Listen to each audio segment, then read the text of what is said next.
আসন্ন টি-20 ওয়ার্ল্ড কাপের দামামা বেজে গেল। তারই জন্য আইসিসি প্রথম কিস্তির অনলাইন টিকিট বিক্রি শুরু করে দিয়েছে। টিকিট কাটা যাচ্ছে tickets.cricketworldcup.com ওয়েবসাইটে। সর্বসাধারণের কথা মাথায় রেখে ভারতের জন্য টিকিটের প্রারম্ভিক মূল্য রাখা হয়েছে মাত্র 100 টাকা, আর শ্রীলঙ্কায় টিকিটের সর্বনিম্ন দাম 1000 টাকা। তবে একটি বিষয় তৈরি হয়েছে আইসিসির সাথে পাকিস্তানের মতবিরোধ। বৃহস্পতিবার থেকেই বিশ্বকাপের টিকিট বিক্রি নিয়ে একের পর এক পোস্ট করেছে আইসিসি। সেখানে ভারতের অধিনায়ক সূর্যকুমার যাদব ছাড়াও ইংল্যান্ডের হ্যারি ব্রুক, অস্ট্রেলিয়ার মিচেল মার্শ, শ্রীলঙ্কার দাসুন সানাকা এবং দক্ষিণ আফ্রিকার এডেন মাকরাম রয়েছেন।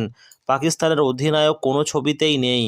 এতে জয় শাহর আইসিসির বিরুদ্ধে রীতিমতো সুর চড়িয়েছেন পাকিস্তানি ফ্যানরা। তা বিশেষ পাত্তা দিতে নারাজ বিশ্ব ক্রিকেটের নিয়ামক সংস্থা। তাদের দাবি, শুধু পাকিস্তান কেন, সব দেশের একজন করে ক্রিকেটার প্রচারমুখ করা যেতেই পারে, তবে শুধুমাত্র জনপ্রিয়তা নিরিখে এই সিদ্ধান্ত নিয়েছে আইসিসি। এখন এ পর্যন্ত, দেখা হচ্ছে পরের ভিডিওতে। Till then, tata.